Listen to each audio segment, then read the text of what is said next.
ಈ ಕೆಲಸಕ್ಕೆ ಬಂದಿದ್ದು ಸಣ್ಣ ಪುಟ್ಟ ಏನೋ ಇದ್ದು ಹ್ಞೂ ಎಲ್ಲ ಅರ್ಧ ಅರ್ಧ ನಿಂತವೆ. ಹ್ಞೂ ಎಲ್ಲ ಸರ್ವರ್ ಇಲ್ಲ ಅಂತಾರೆ. ಹ್ಞೂ ನಾವು ಒಂದು ವಾರದಿಂದ ಸುತ್ತಾವಿ, ಹ್ಞೂ ಈಗ ಹೋಯ್ತಾವಿ. ಟೀ ಊಟ ಗೀಟ ಮಾಡೋದ ಅಂತ ಹ್ಞೂ 3:30 4 ಗಂಟೆಗೆ ಹೋಗ್ಬೇಕು. ಏನು ಆರ್ ಟಿ ಸಿ ಇದೆ ಸರ್ ತಾವು ಆರ್ ಸಮಸ್ಯೆ? ಟಿ ಸಿ ಒಂಚೂರು ನಮ್ಮದು ಜಮೀನು ಏನೇನಿದ್ದು ಹ್ಞೂ ಸರ್ ಲಂಚ ಇಲ್ದೇ ಏನೂ ಆಗಲ್ಲ ಸರ್. ಹ್ಞೂ ಲಂಚ ಕೊಟ್ಟರೆ ಮಾತ್ರ ಎಲ್ಲ ವರ್ಕು. ಲಂಚ ಇಲ್ದೇ ಯಾರಿಗೂ ಆಗಲ್ಲ. ಹ್ಞೂ ರೈತರಿಗಾರೆ ಓದಿರೋರ್ಗೆ ಒಂದು ಸ್ವಲ್ಪ ಪರವಾಗಿಲ್ಲ, ರೈತರಿಗೆ ಇನ್ನೂ ಇದ್ದಷ್ಟು ಇಲ್ಲ. ಹ್ಞೂ ಬರೀ ದುಡ್ಡು ದುಡ್ಡು ದುಡ್ಡು ಹ್ಞೂ ದುಡ್ಡು ಕೊಟ್ಟರೆ ವ್ಯವಹಾರ, ದುಡ್ಡು ಇಲ್ದಾನೆ ಏನು ಮಾಡೋಕ್ಕಾಗಲ್ಲ. ಹ್ಞೂ ತಿಳುವಳಿಕೆ ಇಲ್ಲದವ್ರು ಬಂದರೆ ತಿಳುವಳಿಕೆ ಇಲ್ದೋಗಿರೋರು ಬಂದರೆ ಸರ್ ಅವರು ಸುತ್ಕ ಪತ್ಕ ಹೋಗೋದೇ ಹೊರ್ತು ಹ್ಞೂ ಯಾರಿಗೂ ಈಗ 500 ಕೇಳೋದು 5,000 ಕೇಳ್ತಾರೆ.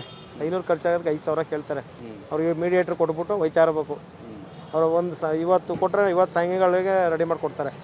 ನಾವೆಲ್ಲ 6 ತಿಂಗಳು 3 ತಿಂಗಳು ಬರ್ದು ಕಳಿಸ್ತಾರೆ ಯಾವುದೇ ಡಾಕ್ಯುಮೆಂಟ್ಸ್ ತೆಗಿಬೇಕು ಅಂದರೆ. ಒಂದು ನೆಟ್ವರ್ಕ್ ಇಶ್ಯೂ ಅಂತಾರೆ. ನೆಟ್ವರ್ಕ್ ಇಶ್ಯೂ ಅರ್ಜೆಂಟು ಕೊಡೋಲ್ಲ ಸರ್. ಯಾವುದೇ ಡಾಕ್ಯುಮೆಂಟ್ಸ್ ಕೊಟ್ಟರೆ 5 ದಿನಕ್ಕೆ ಕೊಡೋದು 15 ದಿನ ಮಾಡ್ತಾರೆ. 15 ದಿನ ಮಾಡೋದು 3 ತಿಂಗಳಿಗೆ ಬನ್ನಿ ಅಂತಾರೆ. ಅದೇ ಕೆಲಸ.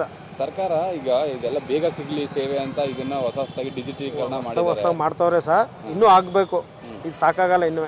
ಹ್ಞೂ ಇಲ್ಲಿ ಬರೋದೇ ಬೇಡ, ಎಲ್ಲ ಅಲ್ಲೇ ಬುಕ್ ಸ್ಟೋರ್ಗಳು ಹಾಂ ಮೈಸೂರು ಅನ್ನೋ ಆ ಥರದ್ರಲ್ಲಿ ಅಲ್ಲೇ ಕೂತ್ಕೊಂಡು ಅಲ್ಲೇ ತಗೋಬೇಕು. ಆ ಥರ ಮಾಡ್ಬೇಕು ಸರ್. ಹ್ಞೂ ಪಾಪ ರೈತರುಗಳು ಬಂದು ಸುತ್ತೋದು ಪತ್ತೋದು ಬೇಡದಕ್ಕಿಂತ ಅಲ್ಲೇ ಬುಕ್ ಸ್ಟೋರ್ಗಳು ಇರ್ತಾವಲ್ಲ ಸರ್, ಮೈಸೂರು ಅನ್ನೋ ಆ ಥರ ಅಲ್ಲಿ ಮಾಡೋದು ಸರಿ, ಸೂಪರಾಗಿ ಇರ್ತದೆ. ಗ್ರಾಮೀಣ ಭಾಗದಿಂದಲೂ ಪಾಪ ಹೆಂಗಸರು ಗಂಡಸೆಲ್ಲ ಎಲ್ಲ ಮೈಸೂರು ದೊಡ್ಡದಾಯ್ತೈತೆ, ಕಮ್ಮಿ ಏನಿಲ್ಲ. ಬೆಂಗಳೂರು ಬಿಟ್ರೆ ಮೈಸೂರೇ ದೊಡ್ಡದಾಯ್ತೈತೆ. ಜನಸಂಖ್ಯೆನೂ ಜಾಸ್ತಿ. ಆಮೇಲೆ ಡಾಕ್ಯುಮೆಂಟ್ಸ್ ತೆಗೋಕ್ಕೂ ದುಡ್ಡು ಕೊಡಬೇಕು. ಫ್ರೀ ಯಾರೂ ಮಾಡಲ್ಲ. ಗೌರ್ಮೆಂಟ್ ಕೆಲಸದವರೇ ಮಾಡಲ್ಲ. 10 ರೂಪಾಯಿ ಕೆಲಸನೂ ಅವರು. ಎಲ್ಲ ದುಡ್ಡು ಲಂಚ ಲಂಚ ಲಂಚ. ಅಡಿಯಿಂದ ಕೊಡೋ ಮೇಲೆ ಕೊಡ್ತಾರೆ ಪೇಪರ್ಗಳು.